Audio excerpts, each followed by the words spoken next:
ആണ് വരുന്നത്. ദേവസ്വം ബോർഡ് എംപ്ലോയിയാണ്, മണികണ്ഠൻ എന്നാണ് പേര്.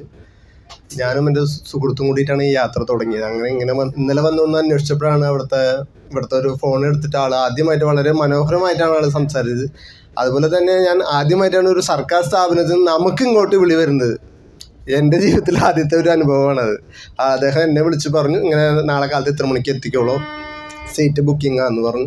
അതുപോലെ തന്നെ കാലത്ത് എനിക്കിനേക്കാൾ മുന്നേ തന്നെ ആളെ എന്നെ ഇങ്ങോട്ട് വിളിച്ച് പറഞ്ഞു, ഇത്ര മണിക്ക് ഇവിടെ ഇവിടെ എത്തിയിട്ടുണ്ടോ എന്ന് ചോദിച്ചു. എത്തിയിട്ടുണ്ടെന്ന് പറഞ്ഞു. അതുപോലെ ഞങ്ങൾ രണ്ടാൾ വന്ന് വളരെ മനോഹരമായ ഒരു സുദിനാണ് ഇന്ന് തന്നത്. സാധാരണ ഒരു ദിവസം പോലെ കടന്നു പോകും, കുറച്ച് കുട്ടനാടും നമ്മുടെ ആലപ്പുഴയും കണ്ടുപോകാം എന്ന് കരുതി ഇറങ്ങിയ ഞങ്ങൾ രണ്ട് സുഹൃത്തുക്കൾക്കും ഒരു കുടുംബാന്തരീക്ഷം ഉണ്ടാക്കി തന്ന നമ്മുടെ ക്യാപ്റ്റന്മാരും അതുപോലെ തന്നെ വണ്ടിയിലെ കപ്പിത്താന്മാരും നമ്മുടെ സാറുമാർക്കൊക്കെ വളരെ ഹൃദയത്തിൽ നിന്ന് തന്നെ നന്ദി പറഞ്ഞുകൊള്ളുന്നു.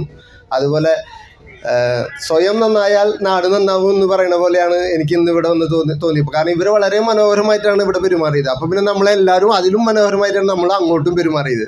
പണ്ട് കൊച്ചിന് മുന്നേ പക്ഷേ താൻ നന്നാവുക, ബാക്കി താനെ നന്നായിക്കോളും എന്ന് പറയുന്ന ഒരു പാഠം പഠിച്ച പോലെ എനിക്ക് തോന്നി. കാരണം ഇത്രയധികം സാധാരണ നമ്മളൊരു 50 KSRTC ബസ്സിൽ പോയി കഴിഞ്ഞാൽ ഞങ്ങൾ വന്നത് KSRTC ബസ്സിലായിരുന്നു. മോശം യാത്ര, എങ്ങനെയെങ്കിലും ഇവിടെ എത്തിച്ചേർന്നാൽ മതി എന്ന് കരുതിയിട്ടാണ് ഞങ്ങളിവിടെ ഇറങ്ങിയത്.